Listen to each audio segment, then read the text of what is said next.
जय हिंद स्टूडेंट्स, मैं आप सबों के लिए जीएस का सेक्शन बी का आंसर की लेकर आया हूं। मैं जो आंसर दे रहा हूं वो 100% ट्रू है।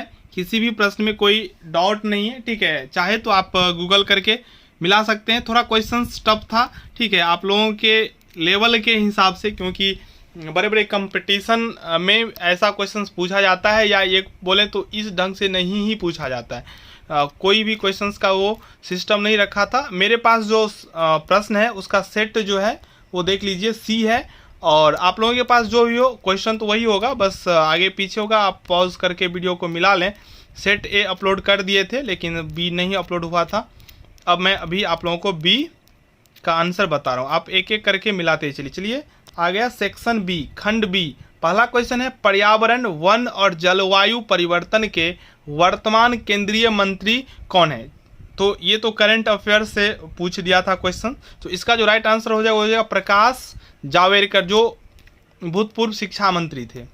अगला प्रश्न है, भारत की अर्थव्यवस्था में सबसे अधिक आय किस क्षेत्र का योगदान है? तो इसका हो जाएगा ऑप्शन बी, सेवा। 53वां प्रश्न है, निम्नलिखित में से किस विटामिन को नियासिन के रूप में भी जाना जाता है और पाचन तंत्र के कई कार्यों में महत्वपूर्ण भूमिका निभाता है? इसका हो जाएगा विटामिन B3।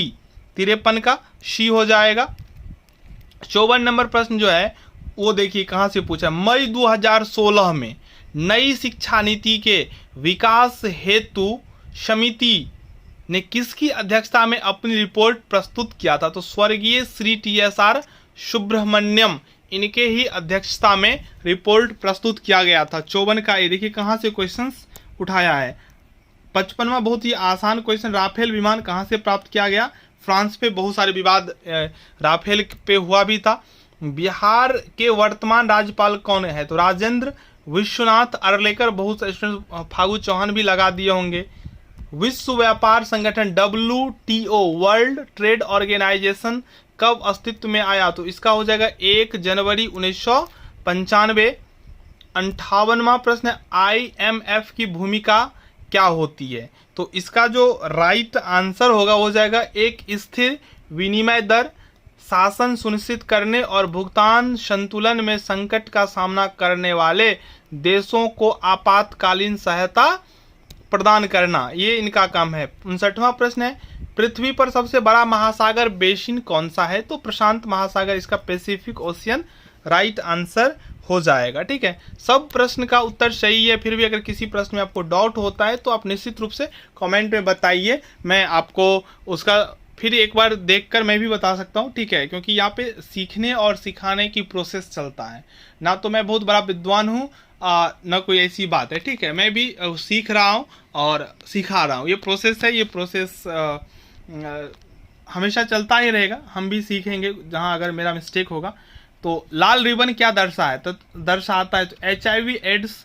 ठीक है, चलिए आप लोगों का एग्ज़ाम तो पार्ट 3 का कंप्लीट हो गया। आगे भी आपको बहुत कुछ करना है, तो एक वीडियो आप लोगों के लिए मैं बना दूंगा। अगर आप लोग सहमत होंगे तो आगे क्या करना चाहिए, किस फील्ड में जाना चाहिए, तो जो चाहते हैं वो कमेंट में जरूर बताइएगा। कांवड़ झील बिहार के किस जिले में स्थित है? तो इसका हो जाएगा बेगूसराय। 62वां प्रश्न, अंतर्राष्ट्रीय पैरालंपिक समिति का मुख्यालय कहाँ है? तो इसका हो जाएगा उत्तर जर्मनी। 62 का ए। विश्व गोरैया दिवस कब मनाया जाता है? तो 20 मार्च को विश्व गोरैया दिवस मनाया जाता है। विश्व टीबी दिवस कब मनाया जाता है? 24 मार्च इसका राइट आंसर हो जाएगा। 65वां प्रश्न है, मॉन्ट्रियल प्रोटोकॉल संबंधित है? तो इसका जो राइट आंसर हो जाएगा आर्द्र भूमि संरक्षण,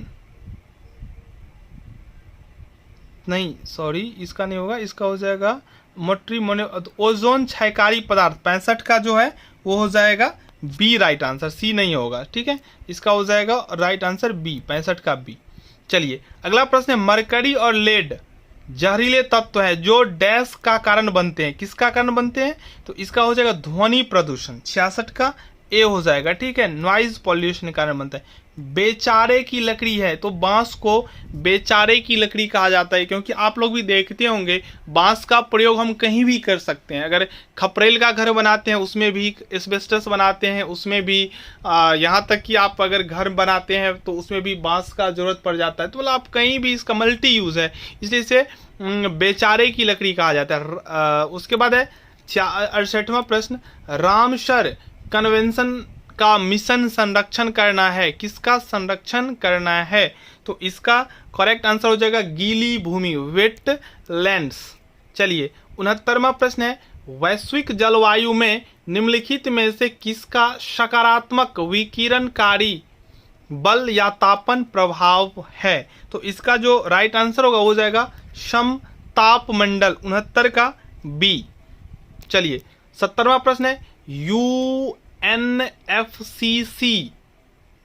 का क्या अर्थ है? UNFCCC का क्या अर्थ, यानी इसका फुल फॉर्म क्या है? तो इसका जो राइट आंसर हो जाएगा B, united nation framework convention on climate change.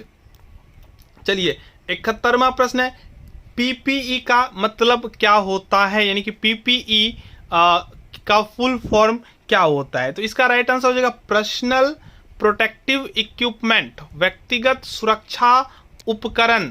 चलिए 72वां प्रश्न है, ठोस कचरे को जलाने की अनुशंसा नहीं की जाती है, यानी कि the burning of solid waste is not recommended because, क्यों नहीं रिकमेंड किया जाता है ठोस कचरे को जलाने के लिए? तो इसका रीजन क्या है? ऑप्शन नंबर डी, या कई पर्यावरणीय मुद्दों का कारण बन जाता है। चलिए भारत में कितने जैव विविधता हॉट स्पॉट है? तो कुल 4 है। अगला है, भारत में वन जीव संरक्षण अधिनियम कब लागू हुआ? तो 1972 इज द राइट आंसर।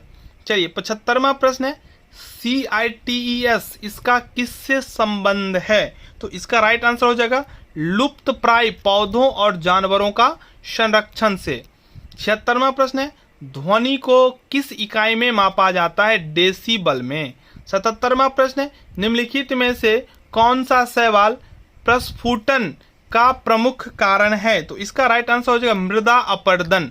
चलिए 78वां प्रश्न है, ब्लू बेबी सिंड्रोम किसकी उपस्थिति के कारण होता है? तो इसका जो राइट आंसर होगा हो जाएगा डी, पीने के पानी में नाइट्रेट की अधिकता। 78 का हो जाएगा डी। चलिए इससे आगे बढ़ते हैं। 79वां प्रश्न है, निम्नलिखित में से कौन सा एजेंट ताजमहल को पीला करने के लिए जिम्मेदार है? तो सल्फर डाइऑक्साइड ये ताजमहल को पीला करने के लिए जिम्मेदार है। आगे है स्मॉग, SMOG के कारण के लिए निम्नलिखित में कौन सा प्रदूषक जिम्मेदार है? तो इसका राइट आंसर हो जाएगा भस्मक और वाहनों दोनों से उत्सर्जन। चलिए 81वां प्रश्न है, स्वच्छ गंगा के उद्देश्य को प्राप्त करने के लिए गंगा नदी के तट पर स्थित शहरी स्थानीय निकाय यानी कि ULB के साथ सरकार द्वारा शुरू किए गए कार्यक्रम का नाम क्या है? तो Namami Gange is the right answer.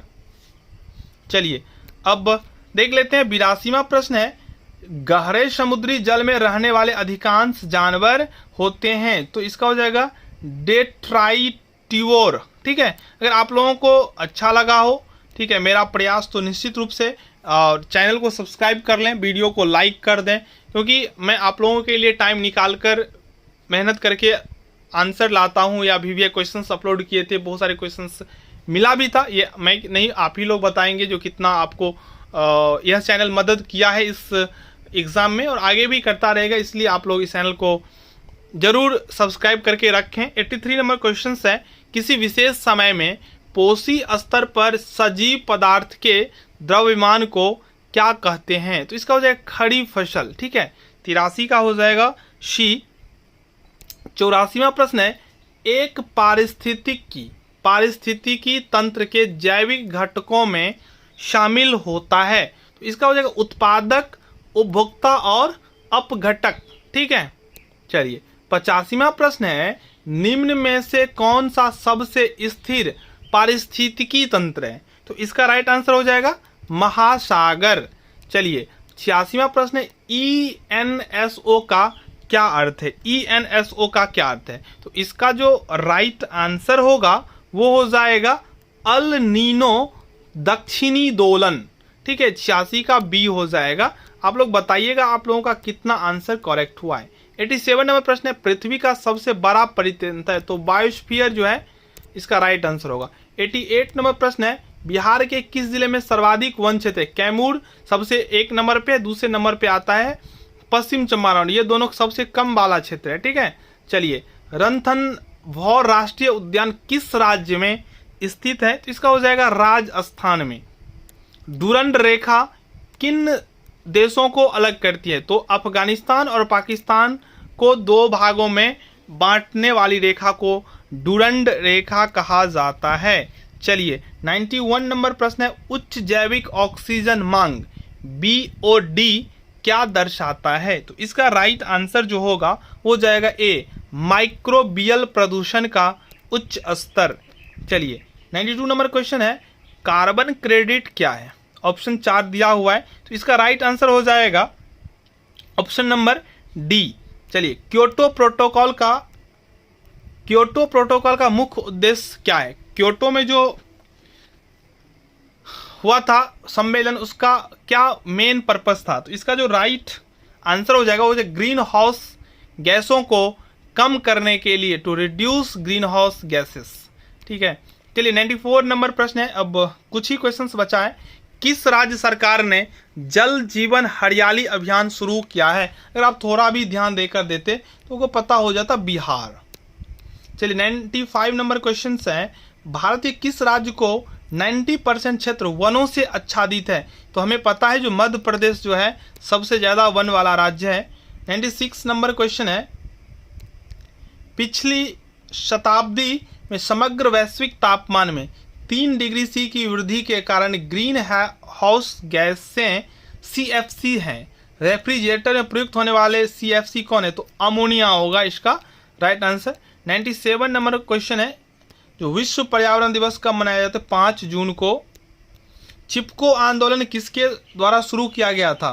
तो इसका सही उत्तर हो जाएगा सुंदरलाल बहुगुणा, और उत्तराखंड में हुआ था। 99 नंबर क्वेश्चन है, एमनेस्टी इंटरनेशनल एक संगठन है जो जुड़ा हुआ है किससे? तो इसका राइट आंसर जो हो जाएगा वो हो जाएगा मानव अधिकार का संरक्षण, ऑप्शन नंबर ए। और सबसे अंतिम प्रश्न है, अंतर्राष्ट्रीय न्यायालय का मुख्यालय कहाँ है, यानी कि हेडक्वार्टर ऑफ इंटरनेशनल कोर्ट? तो इसका हो जाएगा द हेग, नीदरलैंड में अवस्थित है। तो सेक्शन बी का जो भी 50 क्वेश्चन था उसका भी मैंने आंसर बता दिया। आप लोग मिला लें और बताएं आप लोगों को कैसा लगा मेरा प्रयास, और अच्छा लगा हो तो लाइक जरूर कीजिएगा, चैनल को सब्सक्राइब कीजिएगा। धन्यवाद।